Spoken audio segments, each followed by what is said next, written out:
संदीप जी सादर जय जिनेन्द्र। सभी दर्शकों का सादर जय जिनेन्द्र। राजेश जी सा सेठिया सादर जय जिनेन्द्र। धर्मचंद जी सा लुंकर सादर जय जिनेन्द्र। आप अभी भी अधिक से अधिक इस प्रोग्राम को शेयर करते रहें ताकि आपसे अधिक लोगों तक यह जानकारी पहुंचे। किरण जी डागलिया सादर जय जिनेन्द्र। स्नेहा जी सेठिया सादर जय जिनेन्द्र। मनोज जी सा बैद सादर जय जिनेन्द्र। राजेंद्र जी सा नौलखा थैंक यू मामा सादर जय जिनेन्द्र।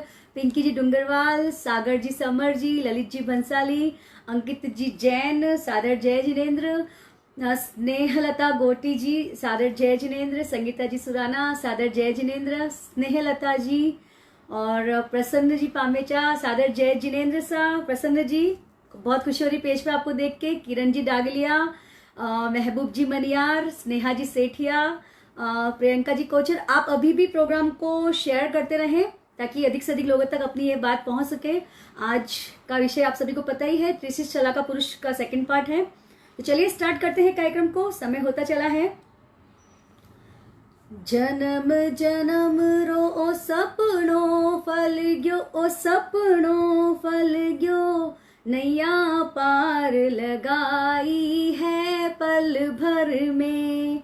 8 करम रो कचरो जल गयो, हाँ कचरो जल गयो, आत्म ज्योति जगाई है पल भर में। जन्म जन्म रो ओ सपनों फल गयो, हाँ सपनों फल गयो। संगरी शान भिक्खु स्वाम को मेरा शत वंदन। धर्मोपदेश का उत्कृष्ट अमृत पान कराने वाले परम पूज्य आचार्य श्री महाश्रमण जी के चरणों में मेरा शत वंदन। विनम्रता के धनी संघ महानिर्देशिका साध्वी प्रमुखा श्री जी के चरणों में मेरा शत वंदन। सादर जय जिनेन्द्र। आप सभी दर्शकों के साथ में, सभी जुड़ने वालों के साथ में अधिक से अधिक इस प्रोग्राम को आप शेयर करें। अब देखिए आज की जो क्लास पार्ट 2 त्रिशिष चला का पुरुष की आज होने जा रही है, उसके अंतर्गत तीर्थंकर के गुण, अतिशय, वचनातिशय, साथ ही उनकी बातें कितने दोष रहित होते हैं, कैसे समवसरण की रचना होती है। लास्ट में मैं आपको सीमंदर स्वामी जो महाविदेश क्षेत्र के जितने तीर्थंकर होते हैं, एक तीर्थंकर के पीछे कितने तीर्थंकर चलते हैं, वहां टोटल कितने तीर्थंकर होते हैं, यह सब भी बताने की मेरी पूरी भरकस प्रयास रहेगा कि क्लास को मैं ऐसे चलाऊं आज की ज्यादा से ज्यादा बात आप तक पहुंच सके। वैसे भी बहुत ज्यादा परिश्रम के साथ मैं ये सब बातें आप तक लेके आती हूँ। सीखने में मैंने बहुत महीने लगाए हैं, लेकिन आपको तो सिर्फ आधा पौन घंटा में ही ये सब जानकारी प्राप्त हो जाती है। देखिए यह क्या कारण है कि मैं अरिहंत भगवान पे ये क्लास को इतना लंबा चलाना चाहती हूँ कि कल की भी क्लास हो गई, आज ये सब बातों का मैं इसलिए इंक्लूड करना चाहती हूँ कि जब भी तीर्थंकर का स्वरूप का बात चले या कभी भी तीर्थंकर के शब्द हमारे मुंह से निकले तो उनके प्रति जो हमारी श्रद्धा है वह इतनी अटूट श्रद्धा हो, वह हम उसमें तल्लीन हो जाए, हम उसमें मग्न हो जाए कि हमारे पूरे श्वासोश्वास में, पूरे रोम रोम में जैसे अरिहंत बस गए हैं, बस वैसे ही हमें अरिहंत का श्रद्धा गान करना है, भक्ति का गान करना है। इस अपेक्षा से यह चीजें जाननी बहुत अपेक्षित है कि उनमें कैसे जो गुण होते हैं वे किस वजह से आते हैं, साथ ही उनके वचनातिशय क्या होते हैं, साथ ही उनके अतिशय क्या होते हैं, यह सब जान के देखिए वर्तमान में जो यंग जनरेशन है, बिल गेट्स को, मुकेश अंबानी को, सबको एक मानती है कि हाँ ये हम इनके फैन हैं, हम इनकी तरह से बनना चाहते हैं। हम जो जैन धर्म के जितने अनुयायी हैं, हमें कैसा बनना है, हमें तीर्थंकर के स्वरूप के जैसा बनना है। कामना हमें उसकी भी नहीं करनी चाहिए, मोक्ष की करनी चाहिए, लेकिन सर्वोत्कृष्ट जो पद है वह है तीर्थंकर नाम कर्म का। तो जब हम इन बातों के बारे में जानते हैं तो हमारी जो श्रद्धा है, बहुत अलग तरह की श्रद्धा हमारे में डेवलप होती है। और यह श्रद्धा डेवलप होने से सबसे बड़ा फायदा यह होता है कि हमारे कर्म बहुत जल्दी ढीले पड़ते हैं। हम हड़ू कर्मी जीव की तरफ हमारा जो जीव है वह अग्रसर होता है। तो चलिए चलते हैं, आज की क्लास स्टार्ट करते हैं। सबसे पहले जो बात आपके सामने आ रही है, कल हमने जन्म जाना था, छोटी छोटी बीच में जानकारी देना चाहूंगी कि जिससे आपका माइंड क्लियर हो सब चीजों को लेकर। मैं ये चाहती हूँ इस क्लास में जो भी लोग आते हैं, अटेंड करते हैं, उनके माइंड से सारे क्वेश्चन मार्क्स मैं ऑलरेडी ही डिलीट करना चाहती हूँ कि मैं उनके मन में इस प्रश्न का प्रश्न आ सकता है तो इसका मैं निवारण पहले ही दे दूं। यह मेरी पूरी अंतःकरण से इच्छा रहती है। मैंने भी सीखा ऐसे ही, छोटी छोटी बातों के एक एक क्वेश्चंस बना के कहाँ कहाँ ढूंढती रहती थी, उनके प्रश्नों के उत्तर मिलते गए और मैंने संकलन करती रही मैं। अब देखिए, जब तीर्थंकर पैदा होते हैं तो उनके दाहिने पैर में अंगूठे पर उनके जन्म के समय जो निशान होता है, इंद्र भगवान उस चिन्ह को देखकर प्रत्येक तीर्थंकर के चिन्ह डिसाइड होते हैं। ओके, दाएं पैर के अंगूठे को देखकर उनके निशान, उनके चिन्ह डिसाइड किए जाते हैं। ये छोटी सी बात थी। अब हम यह जानेंगे सबसे पहले अपनी क्लास में कि ऐसे क्या कारण है कि जिससे तीर्थंकर नाम गोत्र कर्म का बंद होता है। बहुत लोग परिचित भी होंगे, लेकिन आज की क्लास में यह बात सुनने वाले सभी जाने माने और उस पर अब अमल करना प्रारंभ करें। देखिए, जब बच्चा छोटा होता है हम उन्हें कितनी सावधानी के साथ बड़े करते हैं। छोटी छोटी बातों पर एक माँ ध्यान रखती है कि कहीं मेरा बच्चा गलत चीज ना सीख जाए या कहीं गलत खाने की आदत उसके जीवन में आ जाए, ना कहीं वह चोरी करना सीख जाए। हर छोटी बातों का एक माँ ध्यान रखती है, तभी एक बच्चा बहुत अच्छा युवा बनता है, यानी कि बहुत ही स्मार्ट यौवन अवस्था में वह जीव बनता है।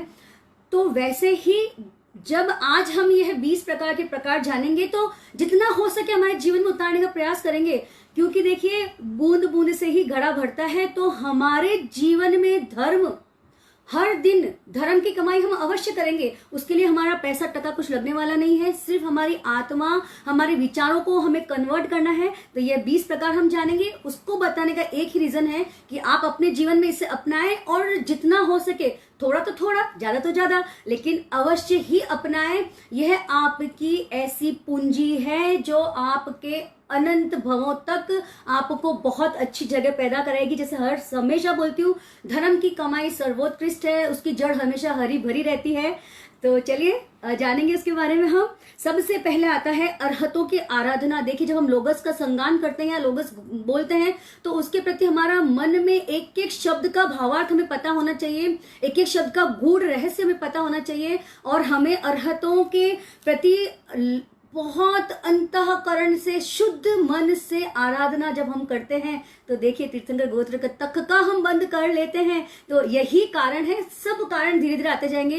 कोई भी बात जो बोली जाती है यहाँ लाइव क्लास में, हाँ देखिए थोड़ी ही हंसी मजाक करती हूँ, उसके अलावा सब अक्षरशः वही बातें यहाँ पे बोली जाती है जो कि आपके जीवन को धर्ममय बनाए, कर्मों से दूर बनाए। तो अरहंत की वत्सलता, सिद्धों की आराधना, सिद्ध तो जा चुके हैं लेकिन हमें वैसा बनना है। उनके जो 4 गुण हैं उनका गुणगान करने से हमारे ज्ञानावर्णीय कर्म भी कम होते हैं, दर्शनावर्णीय कर्म भी कम होते हैं, मोहनीय कर्म भी कम होते हैं। चारों गाति कर्म पे उसका प्रभाव पड़ता है। और सिद्धांत के प्रति गुणगान यानी प्रवचन वत्सलता, जब हम बहुत अच्छा प्रवचन सुनते हैं या किसी के निमित्त बनते हैं, उन्हें प्रवचन में भेजते हैं, तो देखिए प्रवचन वत्सलता से भी हमारे तीर्थंकर गोत्र कर्म का हम यहाँ उपार्जन कर लेते हैं। गुरु वत्सलता, क्यों मैं अपनी लाइव क्लास में बार बार बोलती हूँ, परम पूज्य आचार्य श्री महाशमन जी का नाम आते ही गुरु के प्रति ऐसा विनय होना चाहिए कि हमारे क्रोध, मान, माया, लोभ, राग, द्वेष सारे पाप तब समाप्त हो जाने चाहिए।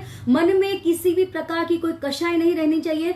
आज की क्लास में हो सकता है कि मेरे एक्सप्रेशंस थोड़े अलग टाइप को हो, लेकिन मैं ये बात अपने पूरे पुरजोर के साथ बोलना चाहती हूँ कि अपने जीवन में यह चीज आप अडिगता से लेके आए। जितना आप गुस्सा करने में स्मार्ट है ना, उससे कई गुना स्मार्ट विनय करने में बने, गुरु का विनय करने में बने। देखिए वह भी हमारे तीर्थंकर गोत्र कर्म का बंधन करने में कितना ज्यादा फ्रूटफुल होता है। साथ ही स्थविर वत्सलता, मैंने अपनी पहले वाली लाइव क्लास में भी बोला है कि जो सेवा केंद्र है आप अवश्य ही वहां जाइए, अपने बच्चों को लेके जाइए, उनमें यह आदत डालिए कि देखिए इतने वयोवृद्ध साधु संत हमारे धर्म संघ में है, वही हमारी नींव है। तो उनके प्रति भी जो हमारा वात्सल्य भाव रहता है, उनके प्रति जो विनय भाव रहता है, ज्ञान वृद्ध वयोवृद्ध उनके प्रति जो हमारा विनय रहता है, वह भी हमारे कितनी कर्मों की निर्जरा कर रहा है। लेकिन यह बात मैं इस लाइव कार्यक्रम के माध्यम से जरूर बोलना चाहूंगी, कितने वरिष्ठ साधु संतों को देख के, इनके इतने वृद्ध साधु संतों को देख के बहुत मन में हमारे ना एक संतोष की अनुभूति होती है। ऐसा सिर अपने आप वहां झुक जाता है, उनके चरणों में झुक जाता है और वही हमारे कर्मों को बहुत स्पीड से कट करता है। तो चलिए अब है बहुश्रुत साधु का विनय। देखिए हमारे यहाँ पे भी बहुत सारे बहुशुद्ध साधु की उपाधि गुरुदेव देते हैं। तो वह जो बहुशुद्ध साधु है उनका विनय करना, उनके किसी भी ज्ञान में देखिए आचरण की बात यहाँ मैं नहीं कर रही हूँ, उनके ज्ञान में शंका जल्दी ना करना चाहिए। कुछ समझ में नहीं आए तो गुरुदेव से पूछ लीजिए, जो समझ में नहीं आए केवली गम में कर दीजिए, लेकिन पकड़ लेके ना बैठे कि इन्होंने तो ये बात सही नहीं बताई, ये बात गलत बताई। ऐसा कभी ना करें, किसी के भी ज्ञान की अशातना न करें। इसी प्रकार तपस्वी की सेवा भक्ति करने से भी तीर्थंकर नाम गोत्र का बंद होता है। यदि आपके घर में कोई तपस्या करता है तो आप उनका ख्याल रखें कि तपस्या करने, लंबी कोई तपस्या करता है तो आप मना ना करें, आप उनके सपोर्ट करें, मोरल सपोर्ट तो करें, साथ में दूसरा सपोर्ट भी करें जिससे कि वे तपस्या में आगे बढ़े। आप अगर तपस्या करने लायक ना भी हो लेकिन आपके सपोर्ट से कोई तपस्या करता है तो आपकी इसमें निर्जरा बहुत अधिक होती है। और देखिए यह भी तीर्थंकर नाम कर्म गोत्र का बंध का एक प्रकार है। इसी प्रकार ज्ञान की सतत जागरूकता, जी हाँ, यह एक ऐसा विषय है कि अगर मेरे जीवन को मेरी दादू सासू जी ने कन्वर्ट नहीं किया होता धर्म के अंदर तो शायद मैं यहाँ बैठ के 5 मिनट भी आपके सामने अपनी बात की प्रस्तुति नहीं दे सकती थी। मेरे लिए तो 1 घंटा भी कम पड़ता है। मुझे अपनी स्पीड इतनी फास्ट रखनी पड़ती है कि इतना सारा एक सब्जेक्ट का मटेरियल है, उसको मुझे बहुत आधा पौन घंटे में समेट के आपके सामने प्रस्तुत करना, it's really next to impossible for me. But still मैं मेहनत करती हूँ कि कम से कम बातों में अच्छी से अच्छी जानकारी आप तक ला सकूं। तो चलिए, दर्शन विशुद्धि, इसी के साथ में ज्ञान के प्रति सतत जागरूकता, यानी कि आप 15 मिनट का स्वाध्याय एवरीडे करें। साथ ही देखिए, मैं अपने जीवन में, जो मेरे ससुर जी हैं, जब मैं शादी होकर आई थी तो मेरे घर में बहुत बड़ी बुक्स की लाइब्रेरी थी। मेरा ध्यान तो यही जाता था कि दिवाली सफर में इतनी लाइब्रेरी साफ करनी पड़ेगी।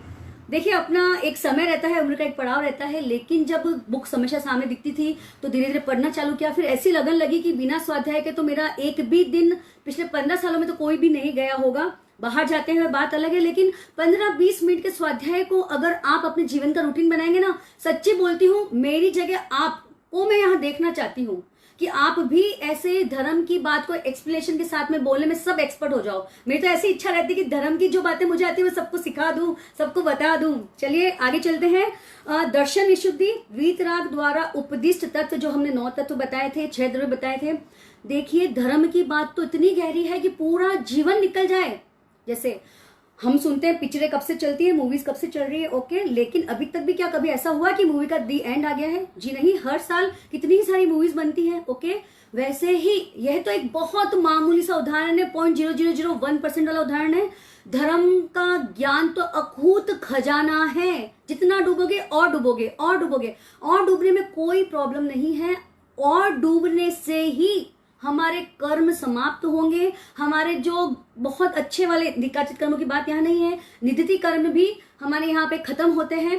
कर्मों की अवस्थाएं पाई जाती है, उसमें बहुत तरह की बातें आती है। इतने सारे सब्जेक्ट्स है मेरे पास में, आप सुनना चाहें तो कितने साल तक हम ये लाइव क्लास ला सकते हैं, क्योंकि हर सब्जेक्ट की गूढ़ जानकारी प्राप्त करने की मेरी शुरू से ही इच्छा रहती है और शुरू से वैसा ही प्रयास मेरा रहा है। ऑल क्रेडिट गोज टू मेरी दादी सासू जी। चलिए अब है शील व्रत विशुद्धि, जो जितना ब्रह्मचर्य का पालन करता है अपने जीवन में, देखिए इसका पालन करने से हम देवताओं में उत्कृष्ट देव बनते हैं और हमारी ड्यूटी, लेशा, हमारा मान सम्मान बहुत एक्स्ट्राऑर्डिनरी रहता है। इसके बारे में ज्यादा बात तो लाइव में नहीं कर पाऊंगी। उसी प्रकार सांसारिक भोगों के प्रति उदासीनता। अब आप बोलेंगे क्या हम सब रूटीन को ही पूरा उदासीन कर दें? ऐसी बात नहीं है, ऐसा करते हैं तो बहुत एक्स्ट्रा ऑर्डिनरी, बहुत अच्छी चीज हो जाती है। लेकिन वह जो चीजें, जैसे मैंने अपनी अव्रत वाली क्लास में बताई थी, आओ चले अव्रत से व्रत की ओर, तो जो चीजें काम में नहीं है उनके प्रति तो हमें फुल स्टॉप लगा ही देना चाहिए, मेहनत करके, कोशिश करके। अब देखिए अनशन के द्वारा जो तप अपने जीवन में, छोटा तप नौकारसी नहीं, तो जैसे अगर रात को अगर आपके जीवन में खाना चालू है, रात्रि भोजन त्याग नहीं करते हैं, तो दोपहर के खाने से दोपहर की चाय के बीच के 2 घंटे के त्याग, सवेरे के नाश्ते से लेकर खाने के बीच के 2 घंटे के त्याग। इसमें भूल चुक में कुछ मुंह में चला गया तो उसका आप आगाह रख सकते हैं, लेकिन ऐसे स्टार्टिंग करिए। स्टार्टिंग पॉइंट आने से ही हम एंड पॉइंट तक पहुंचेंगे, हमने स्टार्टिंग ही नहीं करते हैं डर के मारे। जी नहीं, समय अपनी तेज गति से चल रहा है, बहुत सारी चीजें मुझे आज बतानी है।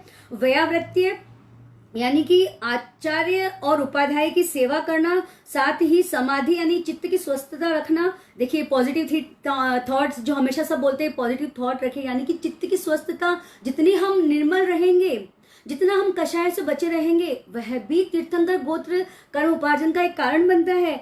अपूर्व ज्ञान ग्रहण, सिद्धांत भक्ति, यानी जिनेश्वर भगवान जो सिद्धांत बताते हैं उस पे ब्लाइंड फेथ तो नहीं बोलूंगी मैं, अटूट श्रद्धा रखना, साथ ही प्रवचन प्रभावना करना। और इसमें एक चीज जो मैंने लास्ट में रखी है वह है साधु को प्रासुक ऐष्ण्य दान। 20 चीजों में सिर्फ अकेली एक चीज ऐसी है जो कि सिर्फ और सिर्फ श्रावक ही कर सकता है, वह है साधु को प्रासुक ऐष्ण्य भोजन देना। इसके द्वारा भी हम तीर्थंकर गोत्र कर्म का बंधन कर सकते हैं। अब चलिए जानेंगे कि तीर्थंकर की माता 14 स्वप्न देखती है, सबको पता है, लेकिन इसमें एक ही चीज मैं यहाँ बताना चाहूंगी कि 12वें नंबर का स्वप्न जो देव विमान का देखती है, उसमें अगर स्वर्ग से तीर्थंकर की उत्पत्ति हो रही है तब तो वे देव विमान देखती है, लेकिन अगर नरक से आकर तीर्थंकर की उत्पत्ति हो रही है तो वे भवनपति देवों का जो बड़ा भवन होता है उस भवन को देखती है। छोटी छोटी बातें हैं, लेकिन हमें इन सब का ज्ञान होना बेहद अपेक्षित है। तो चलिए, अब तीर्थंकर का बल कैसा होता है, अब थोड़ी ही देर में मैं अतिशय वचनातिशय सबके बारे में आने वाली हूँ 12 गुण के ऊपर। अभी हम जानेंगे कि तीर्थंकर का बल कैसा होता है।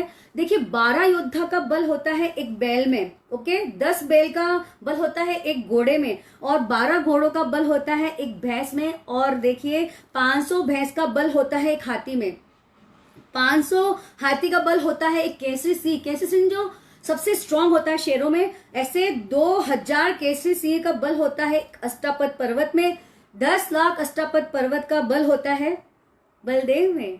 जी हाँ, कल हम इस पे बात करेंगे, बलदेव, वासुदेव, प्रतिवासुदेव। इतना अच्छा वर्णन है ना कि सुन के एकदम ऐसा लगता है कि वाव। जी हाँ, धर्म में भी बहुत सारी चीजें ऐसी होती है जो सुपर वाव लगती है हमें।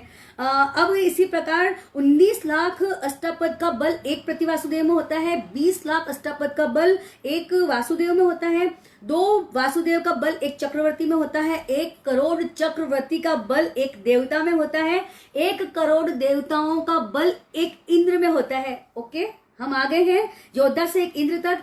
अब जो है अनंत इंद्रों का बल मिलाकर भी तीर्थंकर की एक कनिष्का अंगुली को ऐसे नहीं मोड़ सकता है। ओके, तो समझिए कितना अतुल बल तीर्थंकरों में पाया जाता है। लेकिन ऐसा होता नहीं है कि कोई ऐसा कोशिश करे उनको हराने की या वह कभी अपना बल दिखाने की। ये एक एग्जाम्पल दिया जाता है कि इतना उत्कृष्ट बल उनमें पाया जाता है, फिर भी वे देखिए कि उसका उपयोग करते नहीं है कभी। अब देखिए, जन्म हमने कल देख ही लिया था कि जन्म कैसे होता है। नामकरण जो होता है वे तीर्थंकर के पिताजी ही नामकरण करते हैं तीर्थंकर का। छोटी छोटी बातें हैं लेकिन हमें जानने योग्य है।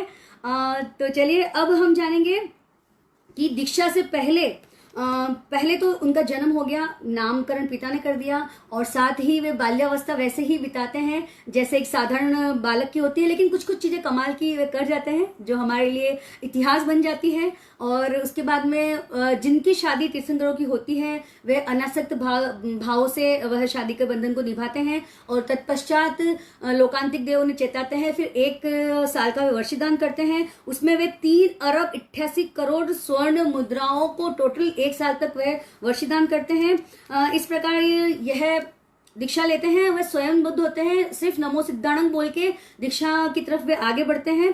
और अब जो केवल ज्ञान करते हैं, अब यहाँ पे मैं बात करूंगी 12 गुण की। देखिए, 12 गुण में अनंत ज्ञान, अनंत दर्शन, अनंत चारित्र, अनंत तप। अब यहाँ पे विभेद आता है, 4 तो सब सेम मानते हैं, अब इसमें लोग कोई 8 प्रतिहार्य को इसके अंतर्गत मानते हैं, कुछ जो अलग मानते हैं वह शब्द मैं आपको बता दूं ताकि कभी आपको उससे काम पड़े तो आपको ये ना लगे कि चेसा जी ने तो सिर्फ यही बताया है, ये तो बताया ही नहीं था।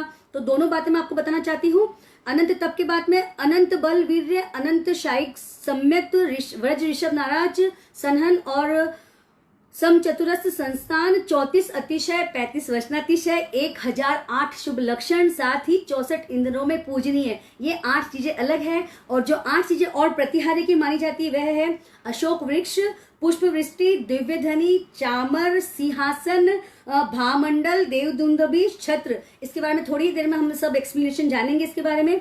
ये 8 प्रतिहार्य और 4 गुण मिलकर 12 गुण बनते हैं, जो हम पंचपद वंदना में बोलते हैं 12 गुणों के धारक। ओके, तो यह चीज यहाँ समाप्त होती है। लेकिन ये गुण क्यों मिले? देखिए, सबसे पहले तीर्थंकर न ज्ञानावर्णी क्षय करते, न दर्शनावर्णी, न अंतराय। सबसे पहले वे मोहनीय कर्म क्षय करते हैं। मोहनीय कर्म को क्षय करते ही वह यथाख्यात चारित्र की प्राप्ति करते हैं, जिसके फलस्वरूप अनंत शायिक सम्यक उन्हें प्राप्त होता है। फिर ज्ञानावर्णीय कर्म को संपूर्ण क्षय करके वे अनंत ज्ञान, दर्शनावर्ण्य को संपूर्ण क्षय करके अनंत दर्शन, और अंतराय कर्म को क्षय करके वह अनंत शक्तिमान बन जाते हैं। तो यह कर्मों की श्रृंखला जब समाप्त होती है तो यह गुण इन्हें प्राप्त होते हैं। आपको रीजन सहित सब चीज पता होनी चाहिए। अब जो है देखिए, तीर्थंकर महावीर, भगवान महावीर का वर्णन हम सुनते हैं कि गोशालक ने तेजोलब्धि फेंक दी थी और उसकी वजह से उन्हें बहुत तकलीफ हुई थी। क्यों हुई थी? तीर्थंकर के तो कर्म रहते ही नहीं है जी। 4 कर्म खत्म हुए हैं, 4 कर्म अभी बाकी है। वेदनीय, नाम, गोत्र, आयुष्य। ओके, आयुष्य है इसलिए वो जिंदा है। वेदनीय नाम कर्म का उदय कुछ बाकी था, इसलिए उन्होंने इतनी तकलीफ भोगी। तो यह सब चीजें हमें सिर्फ नॉलेज के लिए बता रही हूँ कि यह सत्य है और सत्य का सही रूप जानना बहुत आप लोग लकीएस्ट है कि आप तक ये सब बातें, आप सही स्वरूप को जान पा रहे हैं। देखिए, जुड़ने वाले बहुत सारे लोग मेरे जैसे भी हैं, जहां पर साधु साहित्यों के चौमासे जल्दी होते नहीं हैं, हम तक की ज्ञान की बातें आती नहीं है। लेकिन मेरे घर में एक सिस्टम है कि हम हर साल गुरुदेव के दर्शन करने जाते हैं और हर साल हम सिरारी दर्शन करने जाते हैं। यह 2 दर्शन तो हमारा नियत ही लिखे हुए हैं। इस साल की बात नहीं कर रही हूँ, कोरोना काल के अंदर की। लेकिन जब से शादी हुई तब से हर साल हम यहाँ जाते हैं, तो वहां पर अपने प्रश्नों के उत्तर मुझे प्राप्त हो जाते हैं और ये छोटी छोटी जानकारियां मुझे तो बहुत पसंद है आप सभी तक पहुंचाना। अब बात आएगी तीर्थंकरों के 34 अतिशय की। ऐसी क्या बात होती है उनमें कि जो उन्हें सुपर स्पेशल बनाती है? Super super super special, super special भी बहुत छोटा वर्ड हो जाता है। तो चलिए पहले कुछ Rakesh ji Jain, thank you so much. आप अभी भी प्रोग्राम को शेयर करते रहें ताकि लोगों तक ये जानकारी पहुंचे। बहुत मेहनत के साथ में ये जानकारियां मैं लेके आ रही हूँ। चलिए, जो अरिहंत के 34 अतिशय हैं उसके बारे में हम जानेंगे। कभी भी उनके सिर के बाल या समझिए रोम, हाथों के बाल कभी भी एक मर्यादा से अधिक बढ़ते ही नहीं है। यह जो सब्जेक्ट है अब जो मैं चालू कर रही हूं, मैं आप सबसे विनम्र अनुरोध करना चाहती हूं कि अगर कुछ भी काम आप कर रहे हैं तो स्टॉप कर दीजिए। यह सुनने में इतना आनंद आने वाला है आपको कि आप एकदम मग्न हो जाएंगे उसमें कि क्या बातें बताई जा रही है, क्या बातें तीर्थंकरों में पाई जाती थी। उत्कृष्ट भावनाओं से भाव विभोर होकर मैं चाहती हूं कि आप ये बातें सुने ताकि यही बैठे बिठाए हमारे कर्मों की उत्कृष्ट निर्जरा हो जाए। तो चलिए, इनके शरीर पे किसी प्रकार का मेल का लेप नहीं होता है। इनका जो रक्त होता है या मांस होता है वह गाय के दूध से भी अधिक उज्जवल होता है। तभी चंड कौशिक जब डंक मारते हैं तो दूध की धारा निकलती है खून की जगह। यह तो एक अतिशय है। कोई कोई लोग यह भी मानते हैं कि ध्यान इतना उत्कृष्ट करते हैं कि उनके जो आरसीबी रहते हैं, जो उनके रेड ब्लड सेल्स आरबीसी रहते हैं वह कन्वर्ट हो जाते हैं डब्ल्यूबीसी में। कोई कोई यह भी मानते हैं। और श्वासोश्वास जो होती है उनकी इतनी सुगंधित होती है। पद्म कमल नाम का जो कमल रहता है उसकी सुगंध बहुत उत्कृष्ट होती है, वैसे ही इनके श्वास की सुगंध रहती है। इनका आहार और निहार हम डायरेक्ट आंखों से कोई भी नहीं देख सकता है। अवधि ज्ञानी की बात यहाँ नहीं कह रही हूँ, वह देख सकते हैं। और देखिए, भगवान महावीर का जो आहार लेके आते थे उन श्रमण का नाम था लोहार्य। जब हम लोहारी श्रमण के बारे में जानते हैं ना तो बहुत ही मन प्रफुल्लित हो जाता है कि कितने महान उन्होंने कितनी निर्जरा करी होगी कि भगवान महावीर की अगोचरी वह लेके आते थे। और देखिए, जब भगवान चलते हैं तो धर्म चक्र आगे आगे चलता है, बहुत तेज आवाज के साथ में धर्म चक्र आगे आगे चलता है। जहां भगवान रुकते हैं वहां पर वह धर्म चक्र रुकता है। और भगवान के सिर के ऊपर, अब जो छत्र की बात मैं बताई थी मैंने 8 प्रतिहारे में, आप ध्यान रखते जाइए कि मैंने क्या क्या बोला है और अभी क्या क्या चीजों का डिस्क्रिप्शन आ रहा है। तो झूमर, मोती के झूमर जैसे 1 2 3 ऐसे 3 छत्र दूर से सभी को दिखते हैं। यह भी भगवान का ही अतिशय होता है। और देखिए कि चंवर, 64 चंवर के जोड़े कंटिन्यूस उनके चारों तरफ रहते हैं, यह भी भगवान का अतिशय होता है। वह भी एकदम गाय के दूध के समान व्हाइट रहते हैं। साथ ही उनकी जो डंडी रहती है वह पूरी रत्नों से जड़ित रहती है।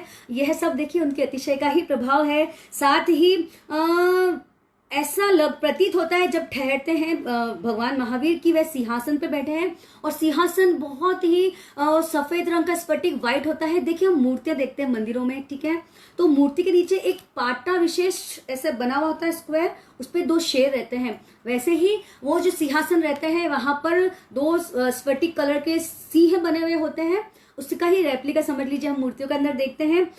ऐसा लगता है कि उस स्फटिक सिंहासन पे भगवान बैठे विराजे हुए हैं। साथ ही उनके सामने आगे की तरफ बहुत छोटी छोटी ध्वजाएं ऐसे दिखती है कि बहुत छोटी छोटी ध्वजाएं इंद्रध्वज के समान आगे चल रही है। वैसे 8 मंगलिक तो हम सुनते ही हैं, वह 8 मंगल चलते ही रहते हैं भगवान महावीर के आगे आगे। सॉरी, बार बार भगवान महावीर निकल रहा है सभी तीर्थंकरों के आगे आगे। और इसी प्रकार देखिए तीर्थंकर जो होते हैं उनकी हाइट से 12 गुना ऊंचा अशोक वृक्ष सतत उन पर छाया करता हुआ चलता ही रहता है।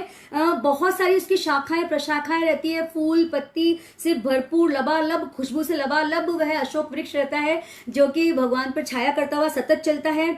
अब देखिए यहाँ पर कि एक चीज जो मुझे भी बहुत अच्छी लगी जब मैंने जाना इसके बारे में, कि जब हम कोई भी फोटो देते हैं भगवान महावीर की तो हमें क्या लगता है उनके सिर के पीछे सूर्य बनाया हुआ है। Okay, got it. तो वह सूर्य नहीं होता है। सूर्य कभी अपनी जगह छोड़ के भगवान तीर्थंकरों के पीछे नहीं आते हैं कि चलो ये तीर्थंकर है तो तीर्थंकर भगवान के पीछे पीछे हम चलें, ऐसा नहीं होता है। सूर्य की रोशनी से भी 12 गुना अधिक रोशनी देने वाला प्रभा मंडल नाम का एक यह समझिए कि एक मंगल होता है जो कि यहाँ पे पीछे की तरफ रहता है और वह सतत रोशनी करता रहता है। ऐसा लगता है कि भगवान महावीर के पीछे सूर्य समान ही वह लगता है।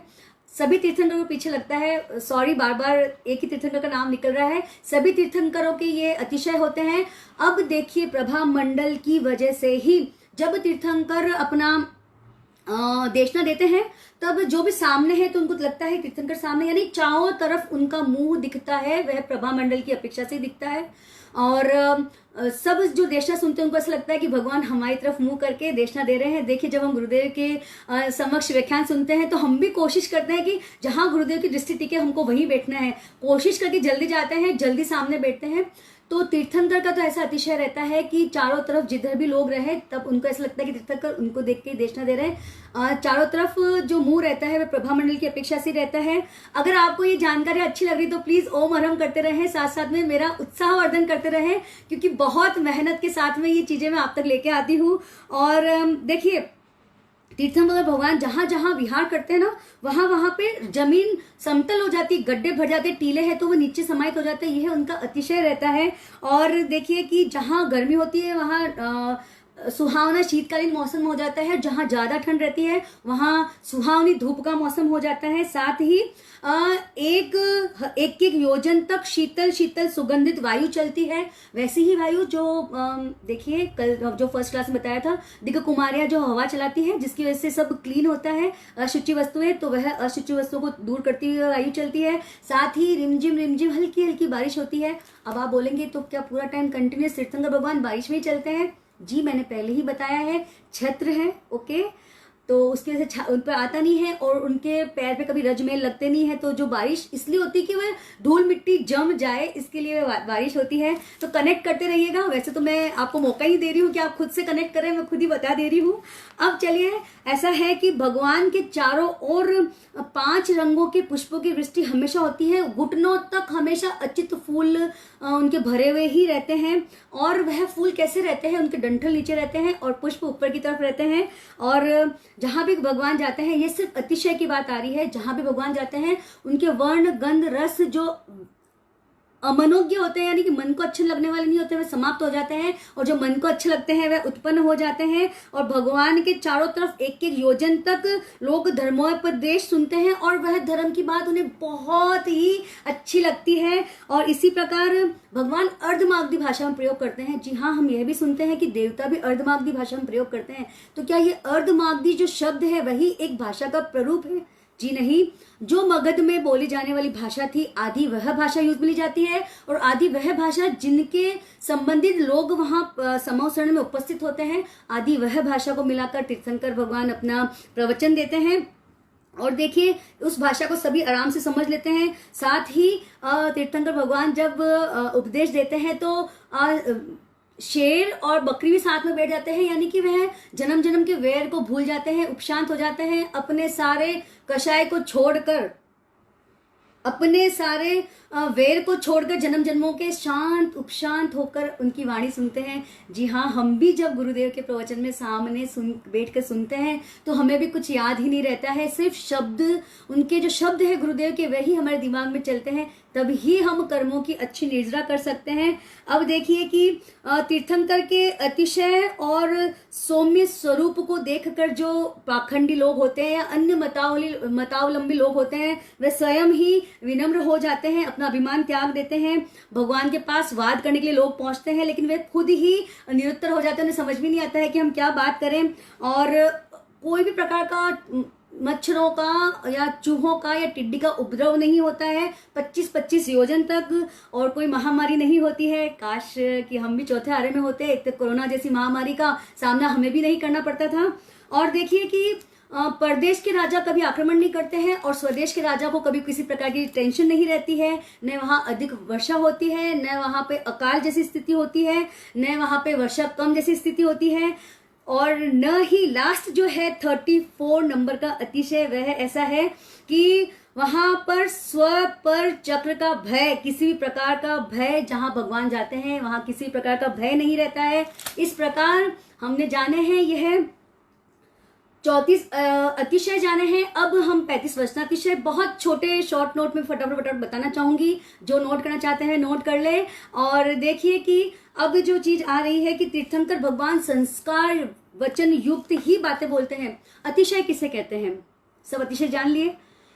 वह विशिष्ट बातें जो तीर्थंकर के अलावा अन्य कहीं नहीं पाई जाती है, इस वजह से इसे अतिशय कहते हैं। वैसे ही वचनातिशय यानी कि जो तीर्थंकर के मुंह से निकलते हैं वचन वह एक्स्ट्रा ऑर्डिनरी उत्कृष्ट होते हैं, इसलिए हम उसे वचनों के अतिशय बोलते हैं। तो वह क्या है उसकी जानकारी भी हमें होना अपेक्षित है कि तीर्थंकर हमेशा संस्कार युक्त भाषा का ही प्रयोग करते हैं।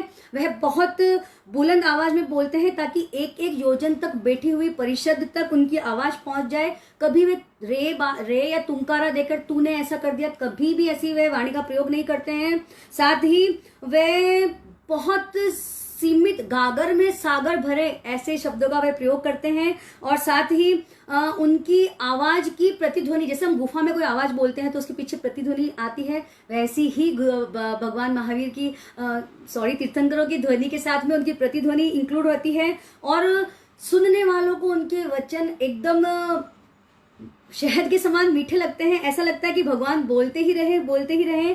और 6 प्रकार के राग और 30 रागिनियों में परिणित होकर श्रोता उस बात को सुनता है और उसमें तल्लीन हो जाता है, मंत्रमुग्ध हो जाता है। उसे भान ही नहीं रहता है कि वह कहाँ से आया है, कहाँ बैठा है, घर जाके उसे वापस काम है, सब चीजें वे भूल के बैठता है वहां पर। देखिए हम भी देखते हैं कि बहुत सारे लोग जो गुरुदेव के जाते हैं जैसे वहां जाके सब कुछ भूल जाते हैं, न उनके पैर में दर्द होता है, न उनके कमर में दर्द होता है, न उनको कोई बीमारी सताती है, और घर आते हैं तो पुनः सब चीजें चालू हो जाती है। ऐसा क्यों होता है?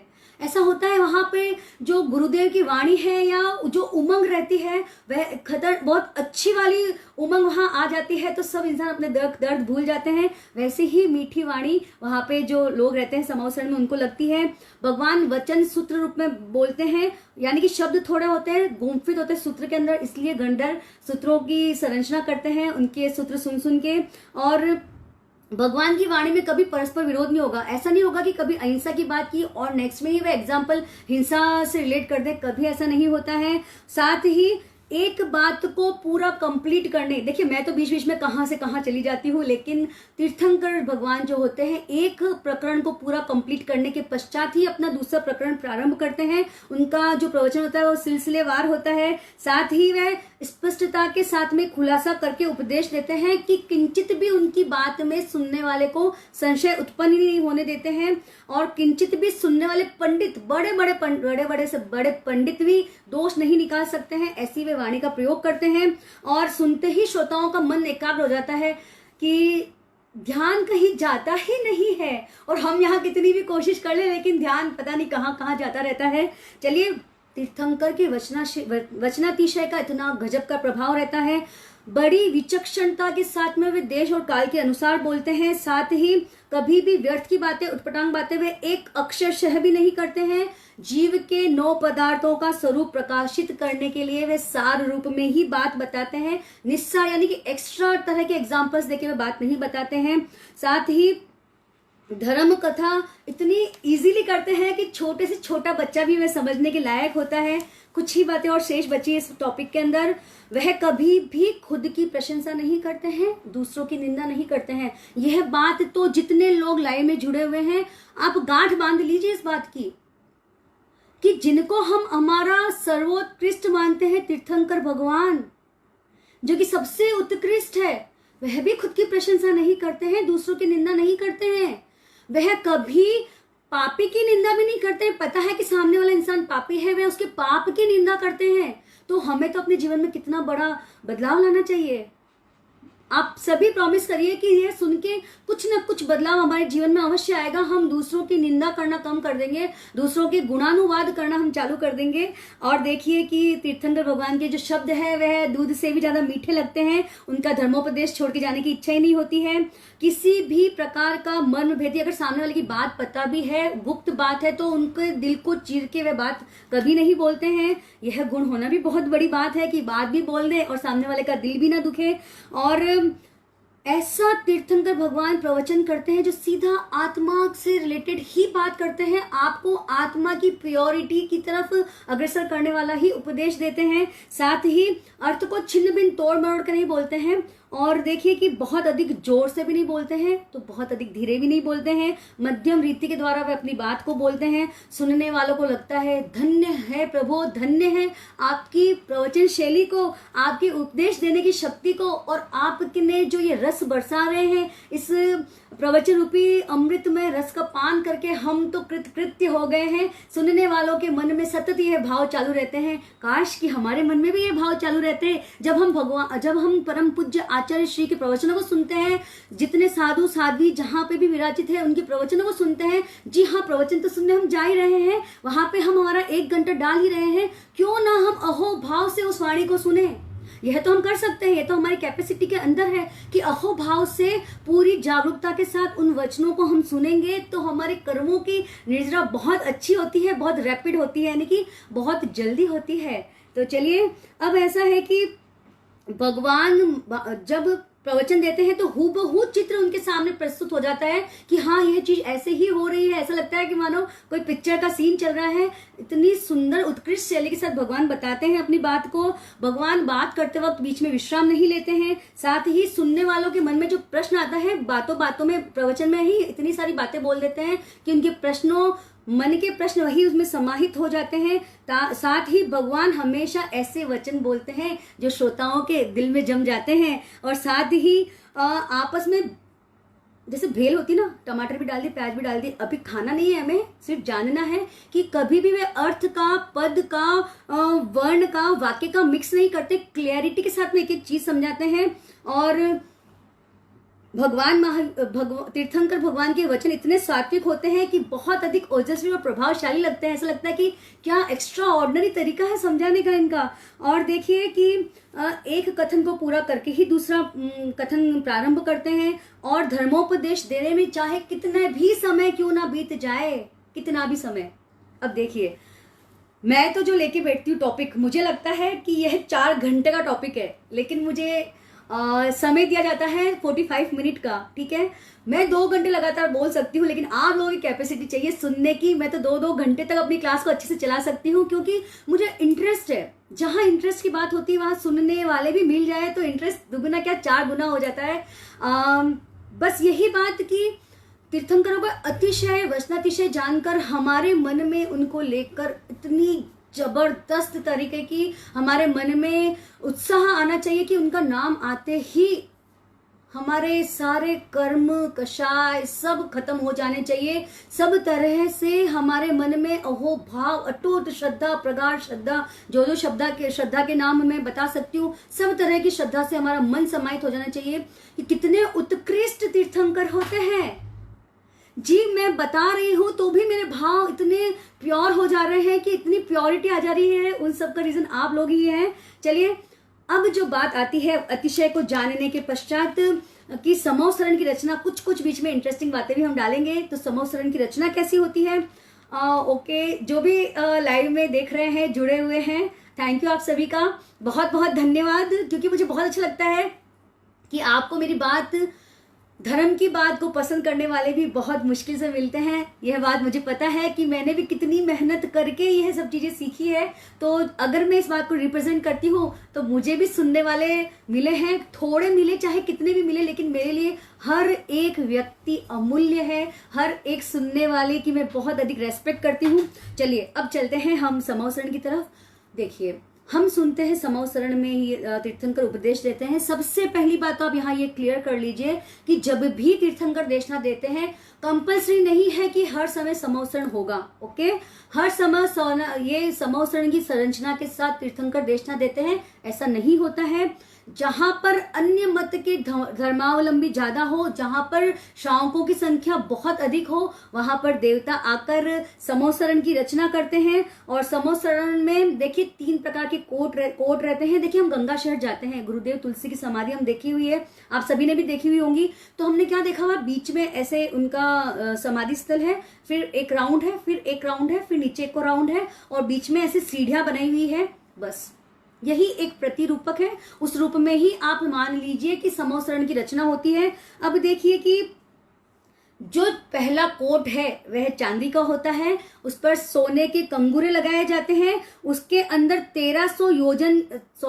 1300 धनुष की जगह छोड़कर दूसरा कोट प्रारंभ होता है। दूसरा कोट सोने का रहता है, उसके ऊपर रत्नों के कंगूरे रहते हैं। फिर 1300 धनुष जगह छोड़कर तीसरा कोट बनाया जाता है। वहां पर अब आप बोलेंगे सोना हो गया, चांदी हो गई, रत्न हो गया, अब बचा क्या है? जी हाँ, अभी भी बहुत कुछ बाकी है। रत्नों का कोट होता है और मणियों के वहां पे कंगूरे होते हैं। इस प्रकार 3 कोट की रचना होती है। कहीं कहीं यह आता है कि पहले कोट में देवता बैठते हैं, सेकंड कोट में मनुष्य और बैठते हैं, तीसरे के अंदर तिरंच और तिरंचनियां बैठती है, ऐसा कहीं इसका भी उल्लेख आता है। इस प्रकार 12 प्रकार की परिषद जुड़ती है। 4 प्रकार के देवता हो गए, देवी देवियां 8 हो गए, और मनुष्यनियां 2 10 हो गए, और तिरंचनियां 12। इस प्रकार 12 प्रकार की परिषद जुड़ती है। जी हाँ, 12 प्रकार की परिषद जुड़ती है। लेकिन देखिए कहीं कहीं यह भी उल्लेख आता है कि ईशान कोण में श्रावक श्राविकाएं और वैमानिक देव बैठते हैं, और आग्नेय कोण में साधु साध्वी वैमानिक देवों की देवियां बैठने की जगह है, और व्यावव्य कोण में भवनपति व्याणवंतर देवता और ज्योतिषिक देव बैठते हैं, और नैऋत्य कोण में भवनपति व्याणवंतर और ज्योतिषिक देवों की देवियां बैठती हैं। इस प्रकार 12 प्रकार की परिषद जुड़ती है। साथ ही देखिए अब जो इंटरेस्टिंग चीज है कि पहले कोट में पहुंचने के लिए 10,000 सीढ़ियां रहती हैं, सेकंड कोट तक पहुंचने के लिए 5,000 रहती है, और तीसरे कोट तक पहुंचने के लिए पुनः 5,000 यानी कि 20,000 सीढ़ियों चढ़ने के बाद में हम पहले कोट पे पहुंचते हैं। बीच के अंदर तीर्थंकर भगवान विराजित रहते हैं।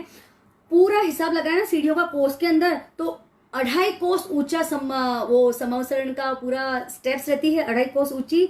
लेकिन अब यह देखिए कि तीर्थंकर के अतिशय के कारण चढ़ने वालों को कण भर भी लगता ही नहीं है कि हम थक रहे हैं, कि हम इतनी सीढ़ियां कैसे चढ़ेंगे। वह तो बस उमंग से चढ़ते जाते हैं। देखिए समय शिखर जाने वाले लोग जाते भी हैं, बहुत सारे लोग पैदल यात्रा करते हैं, पैदल चढ़ते हैं, पैदल उतरते हैं, उन्हें थकान का एहसास ही नहीं होता है। चढ़ते वक्त तो बिल्कुल भी नहीं होता है, उतरते वक्त तो फिर भी हो सकता है, लेकिन समवसरण में इतनी सीढ़ियां चढ़ने के पश्चात भी किंचित मात्र भी आपको लगता ही नहीं है कि इतनी सीढ़ियां आपने चढ़ी है या इतनी सीढ़ियां उतरी है। वह भी तीर्थंकर के अतिशय के अंतर्गत आता है। अब मैं चाहती हूं कि लाइव में जितने लोग जुड़े हैं आप कमेंट बॉक्स में जरूर बताएं कि आपको यह सब विवरण कैसा लग रहा है। Okay, Balwant Singh ji, thank you so much. बहुत अच्छा लगता है मुझे जब लोग, कितने भी लोग हो, लेकिन जो लोग ओम अरहम करते हैं, कमेंट करते हैं कि आप बहुत सरल तरीके से जानकारी देते हैं, तो मुझे खुशी होती है कि जिस चीज की प्राप्ति में मेरा बहुत अधिक श्रम लगा है वह कहीं ना कहीं इतने सालों बाद फ्रूटफुल तो हो रही है। हालांकि कभी किंचित मात्र भी मन में नहीं था कि मैं इसके लिए सीखूं कि मैं लोगों को सिखा सकूं। जी नहीं, मैंने स्वयं के लिए ही इन सब चीजों को सीखने की बहुत भरसक कोशिश की है। समय अपनी गति से चल रहा है, मुझे बहुत सारी चीजें बतानी है, ज्यादा नहीं, 15 मिनट की और लाइव क्लास अपनी चलेगी। अब देखिए तीर्थंकर कौन से दोषों से रहित रहते हैं। किंचित भी मिथ्या तो उनमें नहीं रहता है, यानी कि मिथ्या से दोष से कंप्लीट रहित रहते हैं। किंचित भी ऐसी चीज नहीं होती कि इस चीज में उनको अज्ञान है, यानी कि कंप्लीट नॉलेज उन्हें रहता है। किंचित भी उन्हें गर्व नहीं होता, घमंड नहीं होता है। गर्व नहीं करना ही देखिए संपूर्णता का चिन्ह है, जो कि तीर्थंकर इस दोष से भी रहित होते हैं। समाशूर होते हैं तीर्थंकर। छल कपट जो होते हैं उन सबसे कोसों दूर होते हैं, अत्यंत सरल स्वभाव के होते हैं और किंचित भी उनमें लोभ नहीं होता है, यानी कि अनंत संतोष के सागर में वे रमण करते हैं। और तिल मात्र भी अगर उनकी पसंद की कोई चीज या उनका फेवरेट श्रावक सामने आ जाए तो उन्हें कभी खुशी नहीं होती है, और तिल मात्र भी अमनोज्ञ चीज उनके सामने आ जाए तो उन्हें कभी दुख नहीं होता है, उन्हें कभी नींद नहीं आती है, क्योंकि दर्शनावर्ण्य कर्म का उन्होंने कंप्लीट शेयर कर चुके हैं। तो दिन रात सतत वह जागरूक ही रहते हैं, जागते ही रहते हैं, कभी भी उन्हें शोक जैसी चीज होती नहीं है। देखिए कभी फेवरेट कोई मुनि, बाल मुनि, कोई किसी की डेथ हो जाती है तो मन में फिर भी आ जाता है, लेकिन किंचित मात्र भी तीर्थंकर के मन में ये चीजें नहीं आती हैं। इतने बड़े तीर्थंकर पद पे होने के बावजूद भी बिना आज्ञा के वो कोई चीज लेते ही नहीं है, बिना आज्ञा के कभी भी कोई चीज लेते नहीं है तीर्थंकर, ये आपको ध्यान होना चाहिए। साथ ही कभी भी मिथ्या, किंचित भी मिथ्या भाषण नहीं करते हैं, शुद्ध रूप से सत्य की परिरूपणा करते हैं। यह चीज ऐसी है कि यह 18 दोषों से रहित होती है, तो दोषों के नाम के साथ हम रिलेट करके बात बताते हैं कि किंचित भी चीजें नहीं पाई जाती है। तो हमें यह मनन करना है कि जिनको हम मानते हैं, जिनके स्वरूप को हम, देखिए भक्तामृत तो कितने कितने लोग अपने जीवन में अपनाते हैं, 1.25 लाख का जाप करते हैं, प्रत्येक तीर्थंकर का 1.25 लाख का जाप करते हैं, लेकिन हमको यह भी सोचना चाहिए कि इनके यह दोष नहीं है तो मेरे जीवन से मैं इन दोषों को हटाने की कोशिश करूं। अगर हम इसकी तरफ सतत चल पड़े तो मैं तो इस चीज की गारंटी दे सकती हूँ कि आप मेरे से पहले मोक्ष चले जाएंगे। जी हाँ, सच्ची बोल रही हूँ, क्योंकि यह सब चीजें कम करके हमारी कषाय कम होती है, और कषाय को पतली करना ही मोक्ष मार्ग की तरफ प्रस्तुत होने का हमारा उत्कृष्ट साधन बनता है। मत्सरता यानी कि देखिए गौशालक समान इंसान अपनी प्रतिष्ठा बढ़ाने के लिए इतनी झूठ बोला जा रहा था, इतनी सब चीजें भगवान महावीर के समक्ष किए जा रहा था, तो भी किंचित मात्र भी उनसे कभी जलन भगवान महावीर को नहीं हुई। तो यह चीज तो कितनी बड़ी सीखने वाली बात है। कभी भी किसी प्रकार का डर उन्हें होता नहीं है। साथ ही प्राणी मात्र के प्रति उनका इतना ज्यादा दया भाव रहता है कि जीवों की रक्षा के लिए जो दया वह करते हैं। यहाँ दया का स्वरूप ऐसा है कि तीरों किसी जीव को प्राण रक्षा करने का यहाँ मतलब नहीं है, यहाँ मतलब है कि आप भी तीरे, आप भी इस भवजल से या इस कर्म कटक से बचने का प्रयास करें। इसी स्वरूप वह बहुत तरह के उपदेश देते हैं। और देखिए कि प्रेम यानी कि कभी भी ऐसा नहीं होता है कि किसी को दुख देने वाली बात वह कहे, सबसे वह प्रेम तो यहाँ नहीं बोल सकती क्योंकि इससे भी वह बहुत उपरत है। वह निंदक और वंदक सबके लिए संभाव रखते हैं। और देखिए कभी भी कहीं बहुत जोर से गाना बजाना चल रहा हो, कहीं बहुत रोचक देखिए समोसरण की संरचना रहती है, उसको देखिए किंचित मात्र भी इनके मन में यह भाव नहीं आते हैं कि कितना एक्स्ट्रा ऑर्डिनरी सब चीजें मेरे साथ चल रही है। साथ ही किसी भी चीज को देख के इन्हें हंसी नहीं आती है, किंचित भी हंसी नहीं आती है। देखिए कि यह सब जो चीजें हैं तीर्थंकर के बारे में, यह सब जानने योग्य इसलिए है कि हम भी इन सब चीजों से बचें, हम सब भी इन सब चीजों से दूर रहें। साथ ही अब जो बात चलेगी 5 मिनट के अंदर मैं बताना चाहूंगी कि बहुत लोगों ने मुझे ये पूछा है कि आप अपनी क्लास में जरूर इंक्लूड करें कि केवल ज्ञान ही जो होता है तीर्थंकर के समकक्ष उसका ज्ञान होता है, तो हमने उसे पहले पद में क्यों नहीं रखा, क्यों ऐसा होता है कि केवल ज्ञानी को हमने अंतिम पद में रखा। तो देखिए उसके 37 पॉइंट्स आते हैं, लेकिन मैं यहाँ पे 37 पॉइंट्स, आपको इतना तो समय भी नहीं बचा है, समय की अपनी सीमा है। कुछ पॉइंट्स में जरूर आपको यहाँ क्लियरिफाई करना चाहती हूँ कि वह मोटा मोटी जो पॉइंट्स बोलते हैं उसके अंदर वो इंक्लूड हो जाता है कि तीर्थंकर का जन्म जो होता है, तीर्थंकर नाम कर्म गोत्र के उपार्जन से यानी कि बांधने से ही तीर्थंकर का जन्म होता है। सामान्य केवली के साथ में ऐसा कोई नियम नहीं होता है। और तीर्थंकर निश्चित है 2 भव पूर्व वह सम्यक यानी कि शायद सम्यक के धारक हो जाते हैं, लेकिन केवली से रिलेटेड ऐसा कोई भी चीज नहीं होती है। सॉरी हाँ, सामान्य केवली से रिलेटेड ऐसी कोई भी चीज नहीं होती है। और तीर्थंकर देखिए जब गर्भ में आते हैं तभी वह अवधि ज्ञानी हो जाते हैं, यानी कि उन्हें बचपन से ही पता रहता है कि उन्हें कब केवल ज्ञान प्राप्त होने वाला है, कब उनको कैसे कितने प्रकार के यह जो हम बोलते हैं मारणांतिक कष्ट जो आते हैं छद्मस्त अवस्था में, वह सब उन्हें पहले ही ज्ञात रहता है। अब देखिए बहुत इंटरेस्टिंग बात, बातों बातों में मुझे याद आ गई, यह बात मैंने मुनिषी धर्मेश मुनि जी से पूछी थी कि 20 मारणांतिक कष्ट संगम देव ने भगवान महावीर को दिए, तो ऐसे कैसे उन्होंने सहन कर लिए। हजारों तीक्ष्ण मच्छर जब काटते हैं, हमारे तो यहाँ भवन में बैठते एक मच्छर भी काट जाता है तो ऐसा लगता है कि क्यों काटा, सफाई नहीं हो रही, 10 बातें हम करके आ जाते हैं, लेकिन हजारों मच्छर एक साथ काट लिए तो भी उन्होंने सहन कैसे कर लिया। तब उन्होंने फरमाया कि उतनी उत्कृष्टता वह जीव प्राप्त कर लेते हैं, अपने आप को ध्यान प्रकोष्ठ में वह इतना स्थापित कर लेते हैं, इतने डीप ध्यान प्रकोष्ठ में कि यह जो चीजें बाहर चल रही है उसका शारीरिक अनुभव उन्हें कम होता है। तो यह बात, यह लाइव के माध्यम से बहुत ही सुपर स्पेशल बात है जो मैं आपको ये बता रही हूँ। तो आपको भी ये सब चीजें ध्यान रहनी चाहिए। तो चलिए, तीर्थंकर गर्भ से अवधि ज्ञानी होते हैं, लेकिन केवली के लिए नियम नहीं है। तीर्थंकर कभी भी केवल ज्ञान से पहले प्रवचन नहीं करते हैं, ठीक है, कुछ हाँ या ना की भाषा में जवाब दे देते हैं, लेकिन सामान्य केवली छद्मस्त अवस्था में भी उपदेश देते हैं। तीर्थंकर के पंच कल्याणक होते हैं। देखिए, बहुत सारे लोग पंच कल्याणक के समय उपवास करते हैं, एकासन करते हैं, बहुत अच्छी बात है, बहुत ही अच्छी बात है और कंटिन्यू करना चाहिए आप लोगों को। केवली का कोई पंच कल्याणक होता नहीं है। तीर्थंकर को दीक्षा लेते ही मनोप्रयोग ज्ञान हो जाता है, लेकिन केवली को नहीं होता है। तीर्थंकर स्वयं बुद्ध होते हैं, स्वयं से ही दीक्षा लेते हैं, लेकिन अन्य के बारे में ये बात, सामान्य केवली के बारे में ये बात नहीं आती है। साथ ही तीर्थंकर चतुर्विध धर्म की स्थापना करते हैं, लेकिन सामान्य केवली नहीं करते हैं। तीर्थंकर जो होते हैं उनके आगे 8 प्रतिहारी रहते हैं, साथ में केवली के नहीं रहते हैं। तीर्थंकर के मुख्य शिष्य गंधर्व होते हैं, लेकिन केवलियों के नहीं होते हैं। तीर्थंकर का जन्म क्षत्रिय कुल में होता है, लेकिन केवली कहीं भी जन्म ले सकते हैं। और साथ ही तीर्थंकर समचतुरस्थ संस्थान होता है, किंतु केवलियों के 6 में से कोई भी संस्थान पाया जा सकता है। साथ ही तीर्थंकर की जगन्य आयु 72 वर्ष की रहती है और उत्कृष्ट 84 लाख वर्ष पूर्व की रहती है। अभी आप ये बात ध्यान से सुन लीजिए, थोड़ी देर में इसका थोड़ा एक्सप्लेनेशन में देने वाली हूँ। और सामान्य केवली जो होते हैं उनकी आयु 9 वर्ष होती है और उत्कृष्ट 1 करोड़ पूर्व यानी कि 16 लाख करोड़ पूर्व भी इनसे ज्यादा रहती है तीर्थंकरों से।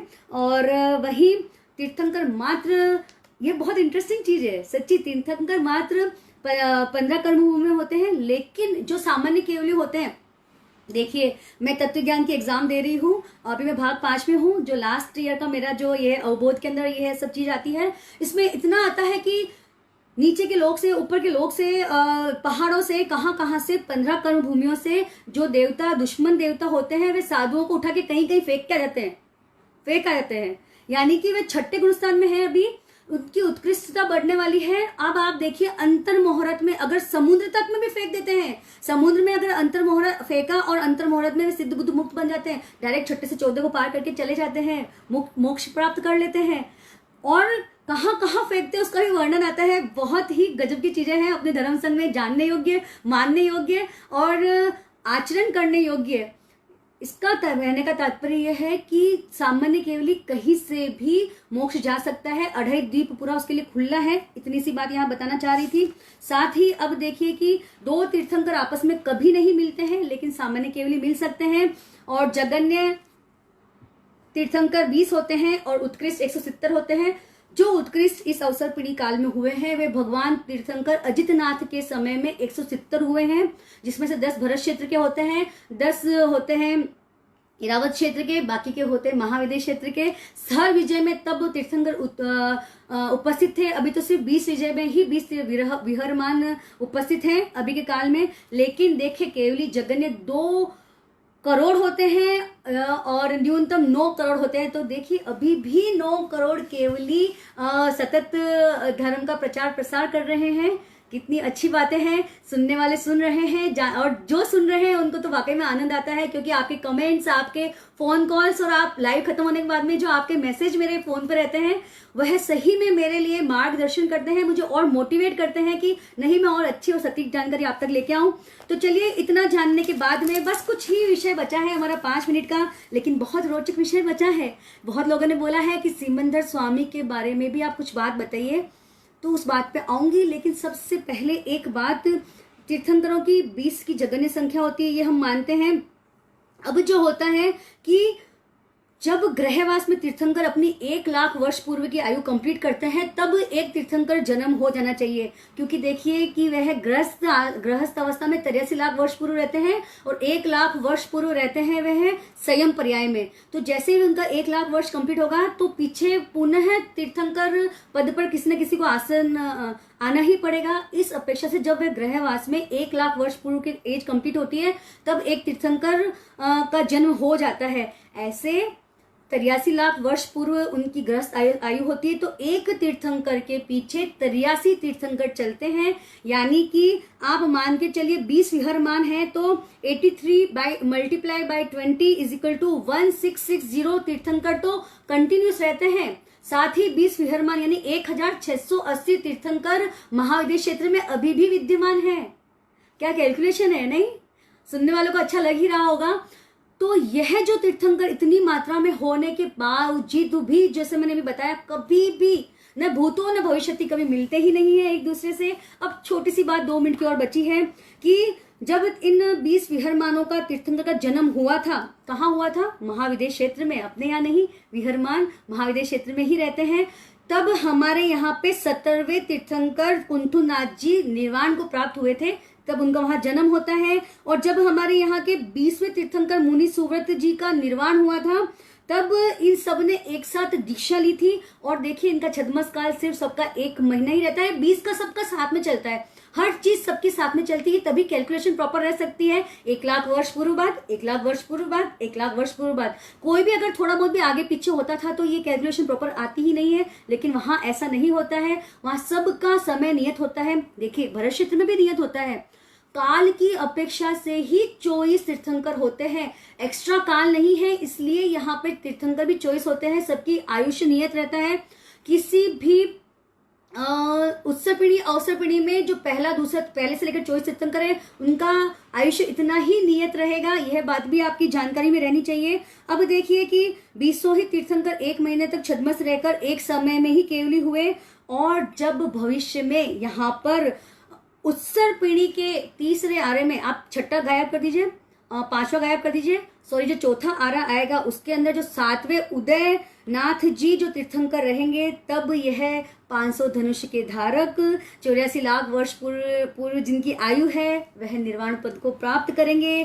देखिए तब भी बताया जाएगा यहाँ पे कि वह कैसे निर्वाण को प्राप्त किए हैं। तब सुनने वाली जनता भी कितनी भाव विभोर होगी, जैसे परसों के कल की लाइव में आप सभी भाव विभोर हुए थे। तो चलिए इस प्रकार यह सब चीजें चलती है, ये सब चीजें होती रहती है। और ऐसे पूरे जो अभी महाविदेश क्षेत्र के बारे में थोड़ा मैंने आपको बताया है, इन सब के 84 तीर्थंकर होते हैं, 1 अरब इनके साधु होते हैं और इतनी ही इनकी साधवियां होती है, 2 करोड़ केवल ज्ञान, जैसे कि मैंने आपको अभी बताया है। इसी प्रकार कुछ और 2-3 बातें बता के मैं अपनी बात समाप्त करना चाहती हूँ। जगन्य आयु 72 रहेगी और उत्कृष्ट आयु 84 लाख वर्ष पूर्व रहेगी। इनकी हाइट 500 धनुष की होती है। कभी भी किंचित मात्र भी पसीना या कोई प्रकार का मेल इनके शरीर पे आएगा नहीं। और देखिए कभी भी किसी प्रकार का तिल या मस्सा तीर्थंकर के शरीर पे नहीं पाया जाता है। अब आप बोलेंगे हमने सुना 1008 उत्कृष्ट लक्षण इनके रहते हैं। जी हाँ, उत्कृष्ट लक्षण रहते हैं, उसमें तिल और मस्सा नहीं आता है। आजकल की कैलकुलेशन रहती है कि यहाँ पर सिर के यहाँ पे तिल है तो उसका दिमाग तेज होगा, कान के यहाँ पे तिल है तो वो पैसे वाला होगा। बहुत तरह तरह की कैलकुलेशंस रहती है तिल को लेकर। लेकिन तीर्थंकर भगवान के शरीर पे कोई भी प्रकार का तिल नहीं रहता है सामान्य जानकारी, लेकिन आप सभी के लिए बहुत उपयोगी है। जो जानना चाहते हैं उनके लिए ज्यादा उपयोगी है। तो उनके शरीर पर जो 1008 लक्षण रहते हैं उनमें से कुछ का नाम लेना चाहूंगी। चंद्र, सूर्य, ध्वजा, कुंभ, पर्वत, मगर, सागर, चक्र, शंख, स्वस्तिक, ऐसे उत्कृष्ट लक्षणों से समाहित उनका शरीर रहता है। और देखिए अति उत्तम ये लक्षण रहते हैं, उत्तम भी नहीं बोल सकते हैं, अति उत्तम इनके ये लक्षण रहते हैं। वे महान तेजस्वी होते हैं और निर्धूम अग्नि के समान महान देदीप्यमान होते हैं, अत्यंत सुंदर होते हैं। भगवान महावीर को तो कितनी ही बार इसलिए जगह बदलनी पड़ती थी कि उनको देख के बहुत सारी स्त्रियां प्रभावित हो जाती थी कि इतने सुंदर कौन है, तो वे अपनी साधना में इतना उतर नहीं पाते थे। अब देखिए कि यह भी बताया जाता है कहीं कहीं भगवान की माता का जो वर्णन आता है, तीर्थंकरों की माता का, कल भी मैंने बताया था कि देवता आके तीर्थंकरों की माता के बारे में ही बोलते। तो 2 लाइन में उनको भी समर्पित करना चाहती हूँ। ग्रह, नक्षत्र, ताराओं को जन्म देने वाली अनेक दिशाएं हो सकती है, जो कि स्त्रीनाम शतानि शतशो जनयंती पुत्रान वाला श्लोक है, उसी का अर्थ मैं यहाँ बता रही हूँ। किंतु सूर्य को जन्म देने वाली एक पूर्व दिशा ही होती है। इसी प्रकार विशाल विश्व में पुत्रों को जन्म देने वाली अनेक माताएं हो सकती है, किंतु तीर्थंकर पुत्र रत्न को पैदा करने वाली तो एक तीर्थंकर की माता ही होती है और तीर्थंकर के समान कोई भी दूसरा पुरुष हो ही नहीं सकता है। जैसे शुरू से अंत तक यही बात कह रही हूं मैं, वे अनंत गुणों के धारक होते हैं, समस्त पाप के निवारक होते हैं, समस्त जगत के वे सुधारक होते हैं, साथ ही मोह को पूरा खत्म कर चुके हैं। वे अपूर्व उद्योत कारक, तीनों पापों के वे अपहारक होते हैं। यानी कि अपूर्व उद्योत यानी कि वे जब खुद तो वे तीर चुके हैं, खुद के जो कर्म समाप्त हो चुके हैं, लेकिन कितना वे धर्म उपदेश करते हैं। कितने भवी जो जीव होते हैं उनके तारक हार होते हैं, तारणहार होते हैं। और वह नरेंद्र, सुरेंद्र, अहमिंद्र, मुनिंद्र, त्रिलोक में पूजनीय, वंदनीय और महनीय और सेवनीय ये अरिहंत भगवान होते हैं। मैं बार बार इस बात पे इसलिए जोर दे रही हूँ क्योंकि वाकई में ये बहुत ही उत्कृष्ट इनका व्यवहार होता है, उत्कृष्ट इनका वर्णन होता है। तो हमारे जीवन में हम उस उत्कृष्टता को अपनाकर उस फील के साथ में जब हम तीर्थंकर भगवान की आराधना करेंगे, वाकई में आपके जीवन में परिवर्तन आएगा, बहुत अधिक परिवर्तन आएगा। अशुभ कर्म तो कटेंगे ही, लेकिन ऐसे ऐसे शुभ कर्म आपके जीवन में आएंगे कि आप खुद उस चेंज को फील करेंगे। तो बस वही तिथेरा में पसियंतु कित्य वंद्य मये जे ए लोगस उत्तमा सिद्धा आरोग्य बोहिलावम समाहि वर्म उत्तमम दिंतु। यानी कि समस्त लोक में उत्तम सिद्धि को प्राप्त करने वाले तीर्थंकरों की मैं वचन से कीर्ति करती हूँ, काया से उन्हें वंदना करती हूँ, मन से भाव पूजा करती हूँ। वे मुझे आरोग्य प्रदान करे, वे मुझे सम्यक्त्व प्रदान करे और तीर्थंकर देव मुझ पर सदैव प्रसन्नता बनाए रखे। देखिए क्या अहोभाव है, क्या शब्द है और क्या उनके भाव है। ये प्रस्तुति देने में मुझे तो बहुत आनंद आ रहा है, सुनने वालों को भी आनंद आ ही रहा होगा।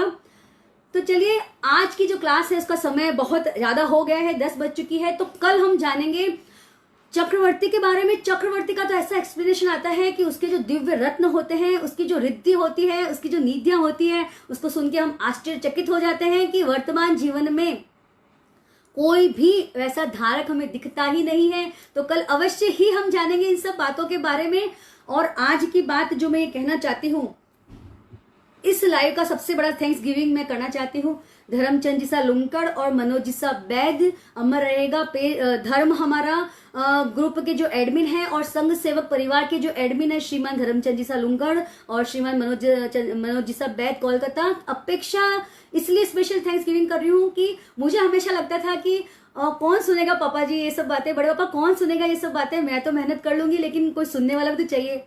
वो हमेशा ये बोलते थे कि तुम व्यूअर्स पे कभी ध्यान मत दो, व्यूअर्स कितने आ रहे हैं उस पर कभी ध्यान मत दो, आप सिर्फ अपनी बेस्ट क्वालिटी दो, जो आपका ज्ञान है। देखिए हम यहाँ पे भी देखते हैं कि इतने उत्कृष्ट साधु साध्वी आते हैं लेकिन व्याख्यान सुनने कितने कम लोग आते हैं। मैं वह उस चीज से तुलना नहीं करना चाहती हूँ, बस इतना बताना चाहती हूँ कि उन्होंने मुझे सतत प्रेरणा दी, उन दोनों ने, कि आप अपने ज्ञान पे ध्यान दीजिए। आप जो लोगों को बताना चाहती है, जो आपके मन में वो तड़प है कि लोग सही ज्ञान जाने, आप बस उस पर काम करिए, आप सिर्फ उस चीज पे ध्यान रखिए। तो वाकई में मेरी भरकस मेरा प्रयत्न रहता है कि मैं उसी चीज को फॉलो करूं, उसी चीज पे ध्यान रखूं, क्योंकि वाकई में मुझे पता है कि जो धर्म सीख रहा है या जिसको धर्म का बहुत ज्यादा शौक है या जो धर्म सीखना चाहता है, उन तीनों लोगों की, उन तीनों कैटेगरी के लोगों के लिए यह बातें कितनी ज्यादा महत्वपूर्ण है, यह सभी तो मुझे बातें बाद में तो व्यूअर्स देख के पता ही चलती है और बहुत खुशी होती है।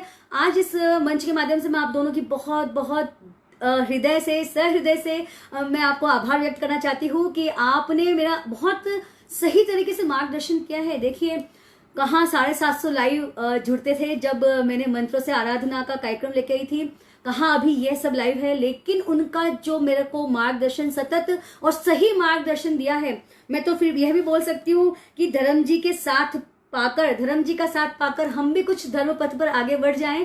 कुछ लाइनें तो मैं ऐसे ही लिख ही लेती हूँ।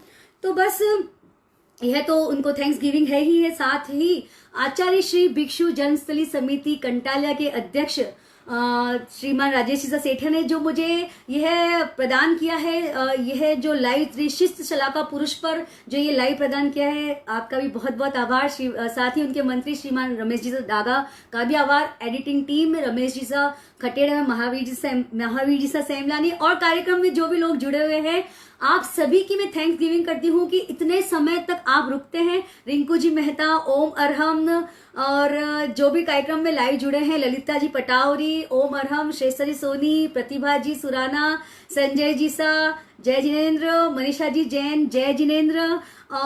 ओके, जो कमेंट्स करते हैं मैं बाद में देखती हूँ। अंजू जी सा Jain, thank you so much. मुझे तो राकेश जी सा मेहता, जय जिनेन्द्र, सुमन जी डागा, पिंकी जी डूंगरवाल, जय जिनेन्द्र। जो टॉप से लेकर एंड तक बने हुए पिंकी जी डूंगरवाल, तो स्नेहा जी सेठिया, जय जिनेन्द्र। बहुत अच्छा लगता है मुझे आप सभी के बीच में आना, आप सभी को धर्म की उन बातों से रूबरू कराना जो मेरे लिए तो बहुत ज्यादा परिश्रम से प्राप्त की है, लेकिन आप तक बहुत सरल और सटीक भाषा में पहुंचाने की उसको कोशिश करती हूँ। और मुझे भी यहाँ कहीं ना कहीं लगता है कि उसकी प्राप्ति में कहीं ना कहीं में कुछ सक्सेस मुझे मिल रही है। सक्सेस से ताल्लुक फिर भी नहीं है, बस यही बात है कि मोटिवेशन मिलता है तो इंसान बहुत अधिक मेहनत करता है। तो चलिए, कल की जो क्लास रहेगी बहुत ही एक्स्ट्रा ऑर्डिनरी नॉलेज वाली, वो इंटरेस्टिंग चीज है उसके अंदर कि कैसी निधियां हैं कि इस पृथ्वी पे किस किस टाइप के रत्न पाए जाते हैं, हमने कभी सुना ही नहीं है। किस किस टाइप के उत्कृष्ट रत्न जिनके हजारों हजारों देवता जिनकी सेवा करते हैं। तो कल हम अवश्य ही जानेंगे इस सब्जेक्ट के बारे में। और आप सभी लोगों का बहुत बहुत सहृदय धन्यवाद कार्यक्रम को शेयर करने के लिए, लाइक करने के लिए, कमेंट करने के लिए। और जो भी कोई क्वेश्चंस रहेंगे आप मुझे कल शाम तक भेज दीजिएगा। इससे रिलेटेड जो भी आपके प्रश्न है अवश्य ही समाधान देने की मैं कल कुछ एक्स्ट्रा टाइम रखूंगी। मैं सोचती हूँ कल मेरा मैटर थोड़ा और शॉर्ट करूं और एक्स्ट्रा टाइम रखूं आप सभी के लिए, आप सभी से बात कर सकूं मैं। तो चलिए, सादर जय जिनेन्द्र। वही रात को सोने से पहले क्या किया, क्या कर रहा हूं और क्या करनीय है, और तीर्थंकरों के प्रति जब भी नाम निकले तब बस इतना ज्यादा रोम रोम पुलकित हो जाए, यही मेरी इस क्लास की सार्थकता रहेगी। तो चलिए, मिलते हैं कल रात को 9 बजे पुनश्चय अपनी त्रिशिष्ट शलाका पुरुष की आखिरी क्लास को लेकर, जिसमें चक्रवर्ती, वासुदेव, प्रतिवासुदेव, बलदेव के बारे में हम जानकारियां प्राप्त करेंगे। और हो सकता है समय रहा तो मेरा बहुत इच्छा है नमोत्थुणम, जो शक्र स्तुति है प्रतिक्रमण की, उसके बारे में जो मेरे डिस्क्रिप्शन उसका बहुत पसंद है। कुछ उदाहरणों के द्वारा मैं वो डिस्क्रिप्शन भी आपको मैं बताने की भरसक प्रयास करूंगी कि मेरी बहुत इच्छा है कि आप वो जानें, क्योंकि जब आप वो बोलेंगे, इस फील के साथ बोलेंगे तो कर्मों की निद्रा बहुत अच्छी होगी। तो चलिए, मिलते हैं कल रात्रि 9 बजे पार्ट 3 को लेकर। तब तक आपका जीवन धर्ममय हो, कर्मों से आप दूर हटें, आपकी कषाय पतली हो, इसी आशा और विश्वास के साथ में ओम अरहम, सादर जय जिनेन्द्र।